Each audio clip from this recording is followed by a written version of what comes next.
বন্ধু বান্ধৱীসকল এই ভিডিঅ'টো এই যেটো ভিডিঅ' লৈ আহিছো অখিল গগৈ এই যেটো ভিডিঅ' লৈ আহিছো এই ভিডিঅ'টো আপোনালোকে প্ৰতিজন অসমীয়া মানুহে ভাল ধৰণে চোৱাটো দৰকাৰী হয় অসমৰ মানুহক ভিক্ষাৰী বনাহে আহিব নেকি মুখ্যমন্ত্ৰী হিমন্ত বিশ্ব শৰ্মা ডাঙৰীয়াই কেলে কৈছো এই ভিডিঅ'টো চালে আপোনালোকে গোটেই কথাখিনি গম পাব গতিকে ভিডিঅ'টো ভাল ধৰণে আপোনালোকে মিছ নকৰিব অখিল গগৈ খং উঠিছে কাৰ কাৰণে খং উঠিছে আপোনালোকে ভিডিঅ'টো চালে গম পাব গতিকে মই বেছিকৈ কথা কৈ নাথাকো মোৰ গাটো বৰ ঠিক নহয় ভিডিঅ'টো বনাই দিছো এটা গুৰুত্বপূৰ্ণ ভিডিঅ' গতিকে চাওক আপোনালোকে কিন্তু নতুনকৈ যদি কোনোবা আহিছে চেনেলটোত এটা লাইক কৰি দিব চেনেলটোত এটা সাবস্ক্ৰাইব আপোনালোকে নকৰাকৈ নেযাব চাওক আমি দেখিছো যে যোৱা লোকসভা নিৰ্বাচন 2024 যেটো লোকসভা নিৰ্বাচন আছিল লোকসভা নিৰ্বাচনত উজনি অসমত যেতিয়া বিজেপিৰ অৱস্থা আগতকৈ বেয়া হৈছে বিশেষকৈ যোৰহাট লোকসভা সমষ্টিটোত যেতিয়া পৰাজিত হৈছে তেতিয়া বিজেপিয়ে মূলতঃ এটাই কাম কৰিব কৈছে সেইটো হ'ল যে উজনি অসমৰ মানুহক ভাল লগাবৰ কাৰণে ডিব্ৰুগড়ত তেওঁলোকে আপোনাৰ মিনি সচিবালয় বা ডিব্ৰুগড়ত তেওঁলোকে মুখ্যমন্ত্ৰীৰ এটা কাৰ্যালয় স্থাপন কৰিছে শিলচৰত এটা মিনি সচিবালয় প্ৰতিষ্ঠা কৰাৰ কথা আছিল সেইটো 16 চনৰ তেওঁলোকৰ প্ৰতিশ্ৰুতি আছিল সেইটো পূৰণ নকৰিলে কিন্তু যে সময়ত শিলচৰত মিনি সচিবালয় প্ৰতিষ্ঠা নহল সেই সময়ত কিন্তু ডিব্ৰুগড়ত আমি দেখিবলৈ পাইছো যে আকস্মিকভাৱে মুখ্যমন্ত্ৰীৰ কাৰ্যালয় এটা হ'ল তাৰ একমাত্ৰ কাৰণটো আছিল যে উজনি অসমৰ ৰাজ্যে যে বিজেপিক বেয়া পাইছে লোকসভা নিৰ্বাচনত দেখদেখ হৈ গৈছিল আৰু তাৰ মানে কম্পেনসেশন হিচাপত ক্ষতিপূৰণ হিচাপতে আমি দেখিছিলো যে বিজেপি দল আৰু চৰকাৰে মুখ্যমন্ত্ৰীৰ কাৰ্যালয় তাত স্থাপন কৰিছিল এটা মোৰ প্ৰশ্নটো হ'ল যে ডিব্ৰুগড়ত গণৰাজ্য দিৱস পালন কৰাটো আমাৰ ৰাষ্ট্ৰীয় পতাকা মুখ্যমন্ত্ৰীয়ে উত্তোলন কৰাটো 26 জানুৱাৰীত মুখ্যমন্ত্ৰীয়ে পতাকা উত্তোলন কৰাটো খুব আদৰণীয় কথা হৈছে কিন্তু ডিব্ৰুগড়ত অকল পতাকা উত্তোলনে হ'ব আৰু উত্তৰ গুৱাহাটীত মুখ্যমন্ত্ৰীৰ সমষ্টিত সকলোবিলাক কেন্দ্ৰীয় চৰকাৰৰ অনুষ্ঠানবিলাক হ'ব এটোই আসলতে উজনি অসমৰ প্ৰতি বিজেপি চৰকাৰৰ প্ৰকৃত দৃষ্টিভংগী নাকি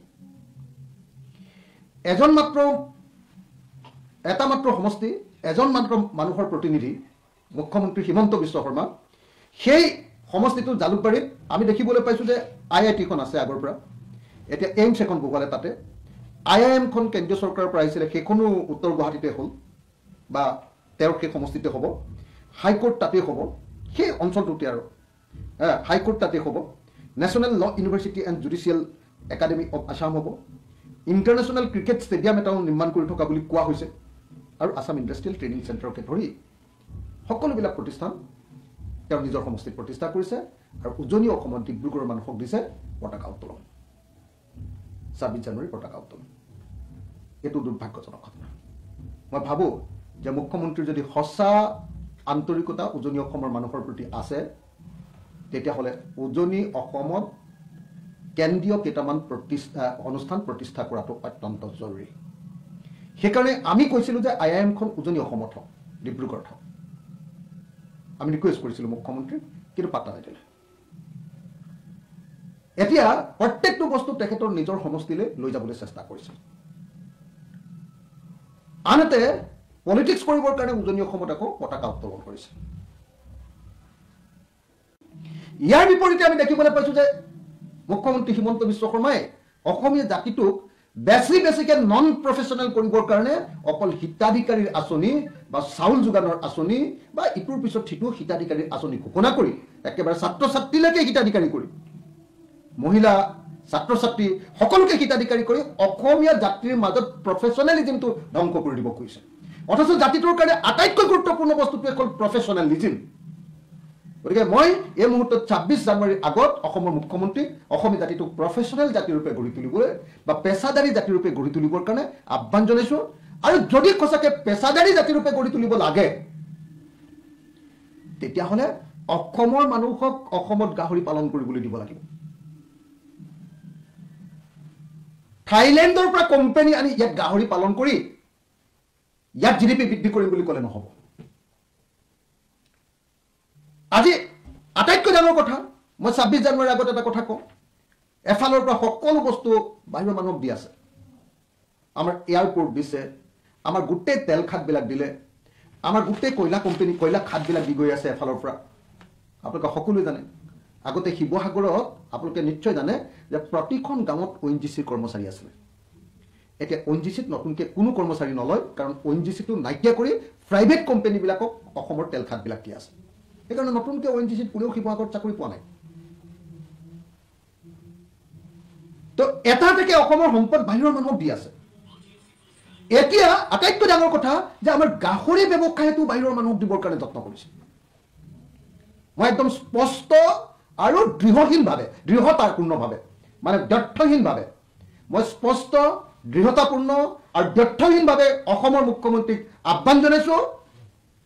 যে অসমৰ গাহৰিৰ ব্যৱসায় কেতিয়াও থাইলেণ্ডক দিয়াটো কেতিয়াও মানি লোৱা নহ'ব।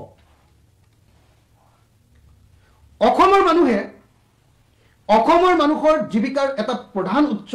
গৰু পালন কৰা আৰু গাহৰি পালন কৰা, পশুপালন। গৰু পালনটো ইতিমধ্যে খতম কৰি দিলে বিজেপিয়ে। তেওঁলোকৰ হিন্দুত্ববাদী ৰাজনীতিৰে, তেওঁলোকৰ বৰ্ণবাদী ৰাজনীতিৰে আমাৰ গৰু পালকবিলাকৰ জীৱন আৰু জীৱিকা ধ্বংস কৰি পেলালে বিজেপিয়ে। ধ্বংস। এতিয়া তেওঁলোকে আমাৰ গাহৰি পালন কৰা মানুহবিলাকৰ জীৱন আৰু জীৱিকা ধ্বংস কৰি পেলাব খুজিছে। অসমৰ প্ৰত্যেকটো ট্ৰাইবেল পৰিয়ালে, সেয়া মিচিং হওক, সেয়া দেউৰী হওক, সেয়া তিৱা হওক, সেয়া সোণোৱাল কছাৰী হওক, সেয়া বড়ো হওক, সেয়া ৰাভা হওক, সেয়া আপোনাৰ প্ৰত্যেকটো জাতি আৰু জনগোষ্ঠী, প্ৰত্যেকটো জাতি আৰু কি কৰে আপোনাৰ ট্ৰাইবেল জনগোষ্ঠীয়ে কি কৰে, গাহৰি পালন কৰাটো তেওঁলোকৰ ৱে অফ লাইফ বা এটা সংস্কৃতি। প্ৰত্যেকৰ ঘৰতে 2টা 3টা 5টা 10টা গাহৰি থাকে। গাহৰি পালনটো তেওঁলোকৰ কাৰণে এটা ইঞ্চুৰেঞ্চৰ নিচিনা। যেতিয়া তেওঁলোকৰ ল'ৰাটোৰ বিয়া পাতিব লাগে তেতিয়া 5টা গাহৰি বিক্ৰী কৰে, 10টা গাহৰি বিক্ৰী কৰে। যেতিয়া ছোৱালীজনীৰ এডমিশ্যন ল'ব লাগে গাহৰি পোৱালি কেইটামান বিক্ৰী কৰে। এইটো হ'ল আমাৰ প্ৰত্যেকজন ট্ৰাইবেল মানুহ, আহোম মানুহ আৰু মংগোলিয়ান মানুহবিলাকৰ এইটো এটা ডাঙৰ এটা ব্যৱসায়। এইটো এটা ডাঙৰ ইঞ্চুৰেঞ্চৰ নিচিনা, বীমাৰ নিচিনা কাহিনী এটা। যেনেকৈ আমাৰ সকলোৱে জানে যে আমাৰ ভঁৰালটো হ'ল আমাৰ নিজৰ কাৰেণ্ট ডিপজিটৰ নিচিনা। ভঁৰালটো য'ত ধান থওঁ আমি, যেতিয়াই দৰকাৰ হয় তাৰ পৰা ধানকেইটা উলিয়াই লওঁ। আমাৰ কাৰেণ্ট ডিপজিটৰ নিচিনা, বেংকৰ কাৰেণ্ট একাউণ্ট এটাৰ নিচিনা। ঠিক তেনেকৈ গৰু আৰু গাহৰি পালনটো আমাৰ এটা ইঞ্চুৰেঞ্চৰ নিচিনা বস্তু। যেতিয়াই আমাৰ বিপদ হয় তেতিয়াই আমি সেই ইঞ্চুৰেঞ্চখন ভঙাই লওঁ। এতিয়া সেই গাহৰিৰ ওপৰত অসমৰ মুখ্যমন্ত্ৰীয়ে আক্ৰমণ কৰিব খুজিছে। অসমৰ মুখ্যমন্ত্ৰীয়ে আন যি ইনভেষ্টমেণ্ট কৰে কৰক, কোন কোম্পানীক মাতি আনে মাতক, কিন্তু গাহৰি খেতি কৰিবৰ কাৰণে ইয়াত কোনো কোম্পানী আমাক নালাগে। ইয়াত অসমৰ প্ৰত্যেক ঘৰ মানুহত গাহৰি পুহিব লাগিব। যিবিলাক মানুহে গাহৰি পোহে, স্বাভাৱিকভাৱে পোহে, তেওঁলোকৰ জীৱন যাত্ৰাৰ ভিতৰত পোহে, তেওঁলোকক গাহৰি পোহাৰ ব্যৱস্থা দিব লাগিব। আৰু লগতে বহুত হাজাৰ ডেকা ল'ৰাই, কেইবা লাখ ডেকা ল'ৰাই আজিৰ দিনটোত জীৱিকা হিচাপে গাহৰি পালনটোক তেওঁলোকে ব্যৱহাৰ কৰে। এতিয়া যদি কোম্পানী আহি ইয়াত গাহৰি পুহিবলৈ কয় তেতিয়াহ'লেতো কি হ'ব, ব্ৰইলাৰ মুৰ্গীৰ নিচিনা কাৰবাৰটো হ'ব। কোম্পানীয়ে কোনোবা এজন মানুহক মুৰ্গীটো পুহিবলৈ দিব আৰু পোহাৰ বাবদ কেইটকামান টকা পাব। এতিয়া গাহৰি এটা বিক্ৰী কৰি আপোনালোকে সকলোৱে জানে যে মই বাৰম্বাৰ কৈ আছো যে গাহৰিটো বিক্ৰী কৰি ল'ৰা ছোৱালীৰ এডমিশ্যনৰ পৰা ছোৱালীৰ বিয়া দিয়া, ল'ৰাৰ বিয়া দিয়ালৈকে সকলো কাম আমাৰ জনজাতি ৰাইজে কৰে। আপোনালোকে সকলোৱে জানে যে আজি মিচিংসকলৰ যদি এটা দহা কাজ কৰিব লাগে, বা ডবুৰ পূজা পাতিব লাগে, যেতিয়ালৈকে গাহৰিটো ডাঙৰ নহ'ব তেতিয়ালৈকে ডবুৰ পূজাটো ৰখাই থৈ দিব। এনেকুৱা পৰিস্থিতি। অথচ এই জীৱন যাত্ৰাটো বুজি নলয় বিজেপিয়ে এতিয়া গাহৰিটো বন্ধ কৰি দিব খুজিছে। সেইকাৰণে 26 জানুৱাৰীৰ আগত, এইটো সৰু সুৰা কথা কিন্তু নহয় দেই,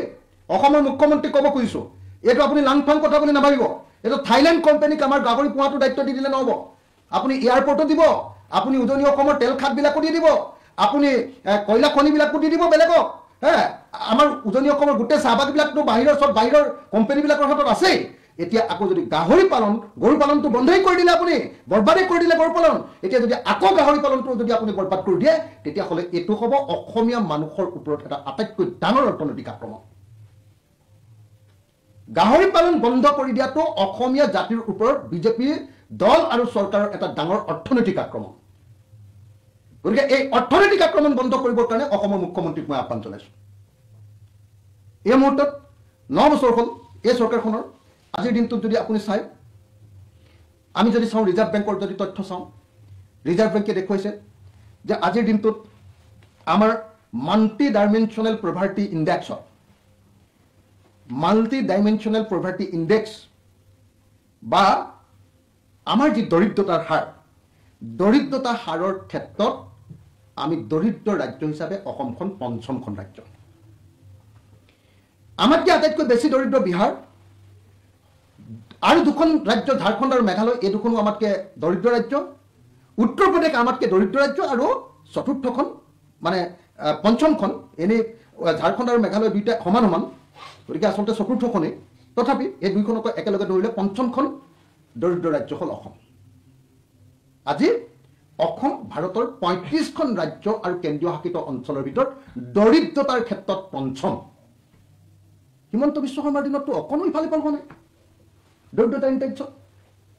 MPI বা মাল্টি ডাইমেনশ্যনেল পভাৰ্টি ইণ্ডেক্সততো হিমন্ত বিশ্বই ওপৰলৈ তুলিব পৰা নাই আমাক যে দৰিদ্ৰতা আমি কমাই দিলোঁ ক'তোতো দেখা নাই লেটেষ্ট এইটো হিচাপটো হ'ল এই 2023-24 হিচাপটো হ'ল যে আমি ভাৰতবৰ্ষৰ পঞ্চমখন দৰিদ্ৰ ৰাজ্য আটাইতকৈ ডাঙৰ কথা এই যে দৰিদ্ৰতাটো কিমান এই বস্তুটো বুজিবৰ কাৰণে কি চাব পাৰি জানেনে আমাৰ মানুহৰ জীৱনকাল কিমান মানুহৰ জীৱনকালৰ ক্ষেত্ৰত আমি আজিৰ দিনটোত অসমৰ মানুহ গড়ে 67 বছৰ 9 মাহ জীয়াই থাকে অথচ ভাৰতৰ মানুহ আজিৰ দিনটোত গড়ে জীয়াই থাকে 70 বছৰ আৰু জীৱনকালৰ ক্ষেত্ৰত বা আয়ুসৰ ক্ষেত্ৰত আমি ভাৰতৰ আটাইতকৈ কম আয়ুস থকা ৰাজ্যৰ ভিতৰত চতুৰ্থ কেলে আয়ুস কম আমাৰ কাৰণ আমি ভালকে খাবলৈ নাপাওঁ আমি দৰিদ্ৰ আমাৰ কেলে কম আয়ুস কাৰণ আমাৰ আয়ুস কম যে আমি স্বাস্থ্যৰ সুবিধাটো ভালকে নাপাওঁ আমি দুখীয়া মানুহ সেইকাৰণে আয়ুসৰ ক্ষেত্ৰতো আপোনালোকে দুটা ইণ্ডেক্স চাই দিলে হৈ গ'ল যে মাল্টি ডাইমেনশ্যনেল পভাৰ্টি ইণ্ডেক্সত অসম ভাৰতৰ ভিতৰত পঞ্চম দুখীয়া ৰাজ্য আৰু আয়ুসৰ ক্ষেত্ৰত মানুহৰ গড় আয়ুসৰ ক্ষেত্ৰত গোটেই ভাৰতবৰ্ষৰ ৩৫খন ৰাজ্য আৰু কেন্দ্ৰীয় শাসিত অঞ্চলৰ ভিতৰত অসম কম আয়ুস থকা ৰাজ্য হিচাপে চতুৰ্থ কম আয়ুস থকা ৰাজ্য ইণ্টাৰেষ্টিংলি আজিৰ দিনটোত অসম কিহত 1 নম্বৰ আজিৰ দিনটোততো অসম 1 নম্বৰত অকল মাতৃৰ মৃত্যুৰ হাৰত প্ৰসূতি মৃত্যু হাৰত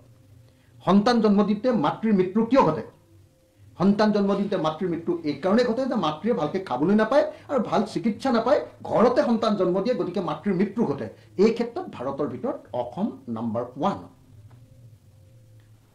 সন্তান জন্ম দিওঁতে সন্তান মৃত্যুৰ ক্ষেত্ৰত ইনফেন্ট মৰ্টেলিটি ৰেট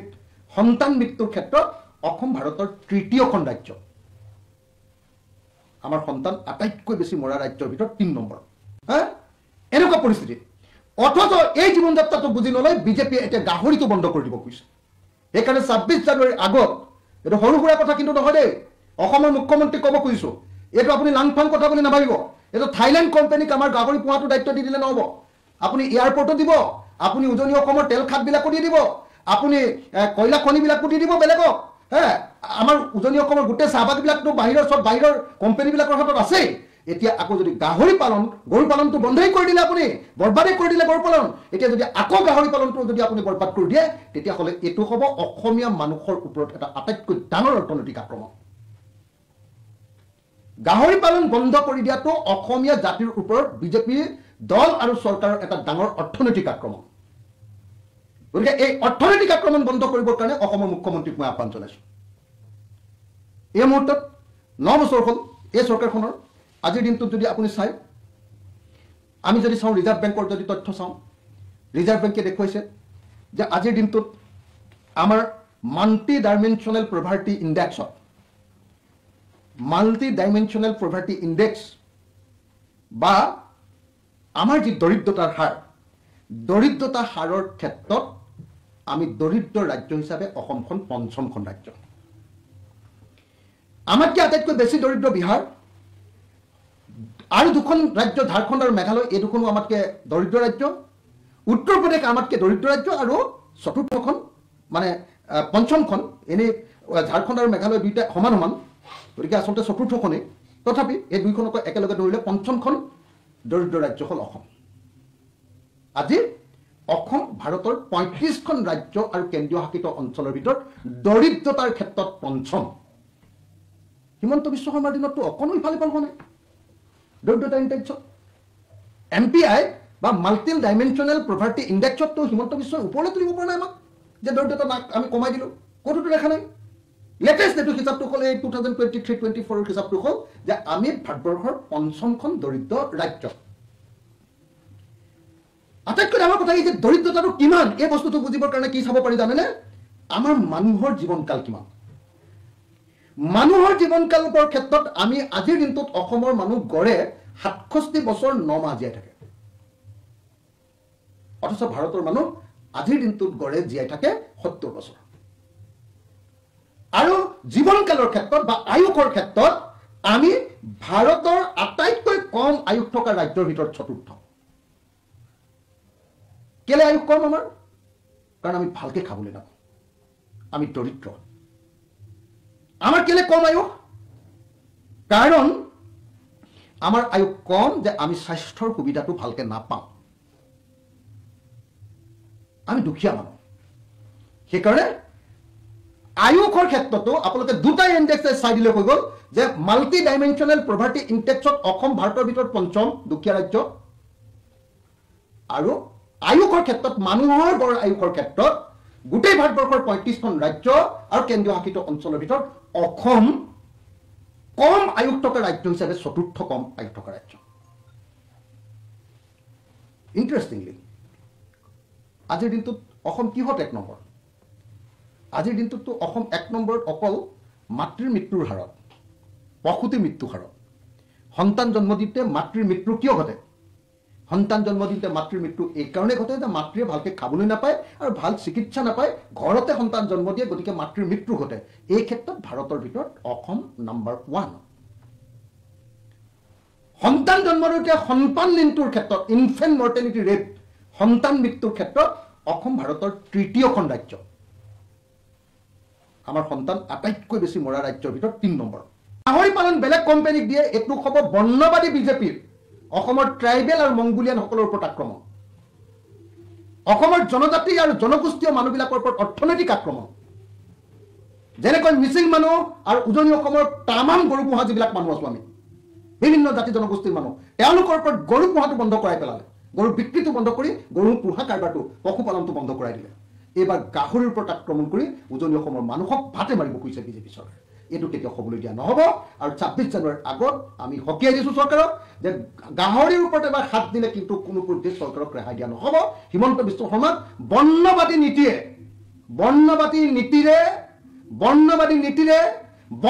নীতিৰে মই একদম স্পষ্টকে আৰু দৃঢ়তাৰে আৰু জোৰ দি কৈছোঁ যে বিজেপি চৰকাৰে বৰ্ণবাদী নীতিৰে হিমন্ত বিশ্ব শৰ্মা চৰকাৰে বৰ্ণবাদী নীতিৰে আমাৰ জনজাতি আৰু মংগোলিয়ানসকলৰ গাহৰি পালনৰ ৱে অফ লাইফৰ ওপৰত আক্ৰমণ কৰাটো বন্ধ কৰক ধন্যবাদ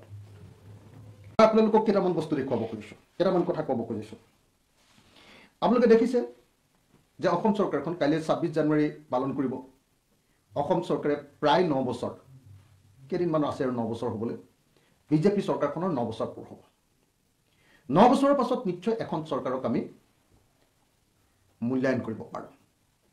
যোৱা ৯ বছৰত এই চৰকাৰখনে কি কৰিলে যোৱা ৯ বছৰত কৰা আটাইতকৈ ডাঙৰ কামটো হ'ল যে এই চৰকাৰখনে অসমক আটাইতকৈ বেছি ধৰুৱা কৰি পেলালে ইতিহাসৰ আটাইতকৈ বেছি ধৰুৱা কৰি পেলালে আজিৰ দিনটোত অসমৰ ধাৰ অতি কমেও ১,৭৫,০০০ কোটি টকা অতি কমেও এইটো অহা বাজেটত গোটেই হিচাপটো ওলাই যাব কিন্তু যোৱা ৩১ মাৰ্চলৈকে যোৱা ৩১ মাৰ্চ মানে ২০২৪ৰ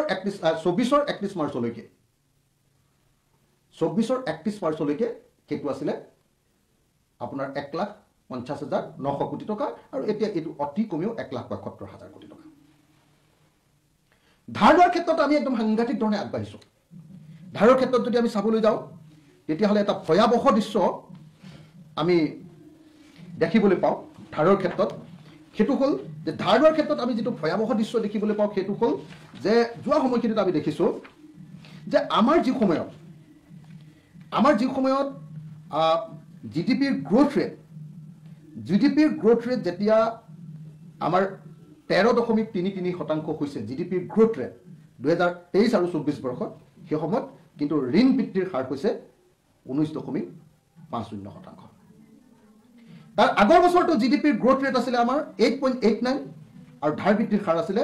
22-23ত ধাৰ বৃদ্ধিৰ হাৰ আছিলে 23.3%। তাৰমানে মুখ্যমন্ত্ৰীয়ে যিমানেই নকক লাগিলে কিয় আমাৰ টকা আছে কাৰণে ধাৰ লৈছো, আমাৰ অৰ্থনীতি বাঢ়িছে কাৰণে আমি ধাৰ পাইছো, কিন্তু দেখা গৈছে যে জিডিপি গ্ৰোথ ৰেটতকে আমাৰ ঋণ বৃদ্ধিৰ হাৰটো বহু গুণ পৰিমাণে বেছি। এইটো 22-23 চনত মই আকৌ কৈছো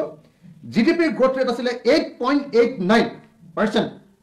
আৰু ধাৰ বৃদ্ধিৰ আছিলে 23.36%। আৰু আমি দেখিবলৈ পাইছো যে 2023-24 চনত অসমৰ মুঠ জিডিপি, অসমৰ টোটেল যিটো জিডিপি গড় জনমূৰি আয়, ঘৰুৱা গড় জনমূৰি আয়, কি কয় মুঠ ঘৰুৱা উৎপাদন জিডিপি, মুঠ ঘৰুৱা উৎপাদন তাৰ যিমান টকা কৈছে তাৰ 47% আমাৰ ধাৰ, 47.4% আমাৰ ধাৰ। যদি ৰাজ্য এখনৰ গোটেই বছৰটো টোটেল ইনকামৰ 47% আমাৰ ধাৰ থাকে, 47.4, তেতিয়াহ'লে সেই ৰাজ্যখনক এখন ধৰুৱা ৰাজ্য কৰা বুলি কোৱাৰ বাহিৰে বেলেগ কোনো উপায় নাথাকিব। আৰু মুখ্যমন্ত্ৰী হিমন্ত বিশ্ব শৰ্মাৰ দিনত যিটো কাম কৰিলে সেইটো হ'ল অসমৰ মুখ্যমন্ত্ৰী হিমন্ত বিশ্ব শৰ্মাই অসমক ধৰুৱা ৰাজ্যত পৰিণত কৰি পেলালে। এইটোৱে আটাইতকৈ ডাঙৰ এচিভমেণ্ট মুখ্যমন্ত্ৰী ডাঙৰীয়া। অসমৰ মুখ্যমন্ত্ৰী ডাঙৰীয়াৰ আৰু এটা এচিভমেণ্ট আছে, সেইটো হ'ল আমি দেখিছোঁ যে আগতে আমাৰ যিটো গড় জনমূৰি আয় আছিলে, গড় জনমূৰি আয় পাৰ কেপিটা ইনকাম, আমাৰ পাৰ কেপিটা ইনকামৰ ক্ষেত্ৰত আজিৰ দিনটোত আমি তলফালৰ পৰা 4 নম্বৰত পৰিণত হ'লোঁ। পাৰ কেপিটা ইনকামৰ ক্ষেত্ৰত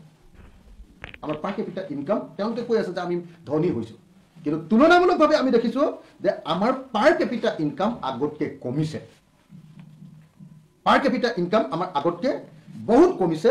মই আগতে আপোনালোকক দেখুৱাইছিলোঁ যে 1960-61 চনত আমাৰ যিটো পাৰ কেপিটা ইনকাম আছিলে সেইটো আছিলে ভাৰতৰ 100 টকাত আমাৰ 103 টকা, আৰু বৰ্তমান ভাৰতৰ 100 টকাত আমাৰ 73 টকা। আমি পাৰ কেপিটা ইনকাম বা গড় জনমূৰি আয়ৰ ক্ষেত্ৰত একদম সাংঘাতিক ধৰণে তললৈ আহি গ'লো। ভাৰতৰ ভিতৰতে আমি চতুৰ্থখন তলত থকা ৰাজ্য, চতুৰ্থখন তলত থকা ৰাজ্য। গতিকে মুখ্যমন্ত্ৰী মহোদয়ক আমি 26 জানুৱাৰীৰ পূৰ্বে এটা আহ্বান জনাব খুজিছোঁ যে উফাইদাং মৰা কথাবিলাক বন্ধ কৰক, উফাইদাং মৰা কথাবিলাক সম্পূৰ্ণৰূপে বন্ধ কৰক, আৰু প্ৰকৃত অৰ্থত অসমীয়া জাতিটোক এটা প্ৰফেচনেল জাতি বা পেছাদাৰী জাতিত গঢ়ি তুলিবৰ কাৰণে, পেছাদাৰী জাতিৰূপে গঢ়ি তুলিবৰ কাৰণে ব্যৱস্থা গ্ৰহণ কৰক। আপোনালোকক কেইটামান বস্তু দেখুৱাব খুজিছোঁ, কেইটামান কথা ক'ব খুজিছোঁ। আপোনালোকে দেখিছে যে অসম চৰকাৰখন কাইলৈ 26 জানুৱাৰী পালন কৰিব। অসম চৰকাৰে প্ৰায় 9 বছৰ, কেইদিনমান আছে আৰু 9 বছৰ হ'বলৈ, বিজেপি চৰকাৰখনৰ 9 বছৰ পূৰ হ'ব। 9 বছৰৰ পাছত নিশ্চয় এখন চৰকাৰক আমি মূল্যায়ন কৰিব পাৰোঁ। যোৱা 9 বছৰত এই চৰকাৰখনে কি কৰিলে? যোৱা 9 বছৰত কৰা আটাইতকৈ ডাঙৰ কামটো হ'ল যে এই চৰকাৰখনে অসমক আটাইতকৈ বেছি ধৰুৱা কৰি পেলালে, ইতিহাসৰ আটাইতকৈ বেছি ধৰুৱা কৰি পেলালে। আজিৰ দিনটোত অসমৰ ধাৰ অতি কমেও 1,75,000 কোটি টকা, অতি কমেও। এইটো অহা বাজেটত গোটেই হিচাপটো ওলাই যাব, কিন্তু যোৱা 31 মাৰ্চলৈকে, যোৱা 31 মাৰ্চ মানে 2024-ৰ 31 মাৰ্চলৈকে, 24-ৰ 31 মাৰ্চলৈকে সেইটো আছিলে আপোনাৰ 1,50,900 কোটি টকা, আৰু এতিয়া এইটো অতি কমেও 1,75,000 কোটি টকা। ধাৰ লোৱাৰ ক্ষেত্ৰত আমি একদম সাংঘাতিক ধৰণে আগবাঢ়িছোঁ। ধাৰৰ ক্ষেত্ৰত যদি আমি চাবলৈ যাওঁ তেতিয়াহ'লে এটা ভয়াৱহ দৃশ্য আমি দেখিবলৈ পাওঁ ধাৰৰ ক্ষেত্ৰত। সেইটো হ'ল যে ধাৰ লোৱাৰ ক্ষেত্ৰত আমি যিটো ভয়াৱহ দৃশ্য দেখিবলৈ পাওঁ সেইটো হ'ল যে যোৱা সময়খিনিত আমি দেখিছোঁ যে আমাৰ যি সময়ত জিডিপিৰ গ্ৰোথ ৰেট যেতিয়া আমাৰ 13.33% হৈছে জিডিপিৰ গ্ৰোথ ৰেট 2023 আৰু 24 বৰ্ষত, সেই সময়ত কিন্তু ঋণ বৃদ্ধিৰ হাৰ হৈছে 19.50%। তাৰ আগৰ বছৰটো জিডিপিৰ গ্ৰোথ ৰেট আছিলে আমাৰ 8.89 আৰু ধাৰ বৃদ্ধিৰ হাৰ আছিলে 22-23ত ধাৰ বৃদ্ধিৰ হাৰ আছিলে 23.3%। তাৰমানে মুখ্যমন্ত্ৰীয়ে যিমানেই নকক লাগিলে কিয় আমাৰ টকা আছে কাৰণে ধাৰ লৈছোঁ, আমাৰ অৰ্থনীতি বাঢ়িছে কাৰণে আমি ধাৰ পাইছোঁ, কিন্তু দেখা গৈছে যে জিডিপি গ্ৰোথ ৰেটতকে আমাৰ ঋণ বৃদ্ধিৰ হাৰটো বহু গুণ পৰিমাণে বেছি। এইটো 22-23 চনত মই আকৌ কৈছোঁ জিডিপিৰ গ্ৰোথ ৰেট আছিলে 8.89% আৰু ধাৰ বৃদ্ধিৰ আছিলে 23.36%। আৰু আমি দেখিবলৈ পাইছোঁ যে 2023-24 চনত অসমৰ মুঠ জিডিপি, অসমৰ টোটেল যিটো জিডিপি, গড় জনমূৰি আয়, গড় জনমূৰি আয়, কি কয় মুঠ ঘৰুৱা উৎপাদন, জিডিপি, মুঠ ঘৰুৱা উৎপাদন, তাৰ যিমান টকা কৈছে তাৰ 47% আমাৰ ধাৰ। 47.4% আমাৰ ধাৰ। যদি ৰাজ্য এখনৰ গোটেই বছৰটো টোটেল ইনকামৰ 47% আমাৰ ধাৰ থাকে, 47.4, তেতিয়াহ'লে সেই ৰাজ্যখনক এখন ধৰুৱা ৰাজ্য কৰা বুলি কোৱাৰ বাহিৰে বেলেগ কোনো উপায় নাথাকিব। আৰু মুখ্যমন্ত্ৰী হিমন্ত বিশ্ব শৰ্মাৰ দিনত যিটো কাম কৰিলে সেইটো হ'ল, অসমৰ মুখ্যমন্ত্ৰী হিমন্ত বিশ্ব শৰ্মাই অসমক ধৰুৱা ৰাজ্যত পৰিণত কৰি পেলালে। এইটোৱে আটাইতকৈ ডাঙৰ এচিভমেণ্ট মুখ্যমন্ত্ৰী ডাঙৰীয়া। অসমৰ মুখ্যমন্ত্ৰী ডাঙৰীয়াৰ আৰু এটা এচিভমেণ্ট আছে, সেইটো হ'ল আমি দেখিছোঁ যে আগতে আমাৰ যিটো গড় জনমূৰি আয় আছিলে, গড় জনমূৰি আয়, পাৰ কেপিটা ইনকাম, আমাৰ পাৰ কেপিটা ইনকামৰ ক্ষেত্ৰত আজিৰ দিনটোত আমি তলফালৰ পৰা 4 নম্বৰত পৰিণত হ'লোঁ। পাৰ কেপিটা ইনকামৰ ক্ষেত্ৰত আমাৰ পাৰ কেপিটা ইনকাম, তেওঁলোকে কৈ আছে যে আমি ধনী হৈছোঁ, কিন্তু তুলনামূলকভাৱে আমি দেখিছোঁ যে আমাৰ পাৰ কেপিটা ইনকাম আগতকৈ কমিছে। পাৰ কেপিটা ইনকাম আমাৰ আগতকৈ বহুত কমিছে। মই আগতে আপোনালোকক দেখুৱাইছিলোঁ যে 1960-61 চনত আমাৰ যিটো পাৰ কেপিটা ইনকাম আছিলে সেইটো আছিলে ভাৰতৰ 100 টকাত আমাৰ 103 টকা, আৰু বৰ্তমান ভাৰতৰ 100 টকাত আমাৰ 73 টকা। আমি পাৰ কেপিটা ইনকাম বা গড় জনমূৰি আয়ৰ ক্ষেত্ৰত একদম সাংঘাতিক ধৰণে তললৈ আহি গ'লো। ভাৰতৰ ভিতৰতে আমি চতুৰ্থখন তলত থকা ৰাজ্য, চতুৰ্থখন তলত থকা ৰাজ্য। গতিকে মুখ্যমন্ত্ৰী মহোদয়ক আমি 26 জানুৱাৰীৰ পূৰ্বে এটা আহ্বান জনাব খুজিছোঁ যে উফাইদাং মৰা কথাবিলাক বন্ধ কৰক, উফাইদাং মৰা কথাবিলাক সম্পূৰ্ণৰূপে বন্ধ কৰক, আৰু প্ৰকৃত অৰ্থত অসমীয়া জাতিটোক এটা প্ৰফেশ্যনেল জাতি বা পেছাদাৰী জাতিত গঢ়ি তুলিবৰ কাৰণে, পেছাদাৰী জাতিৰূপে গঢ়ি তুলিবৰ কাৰণে ব্যৱস্থা গ্ৰহণ কৰক।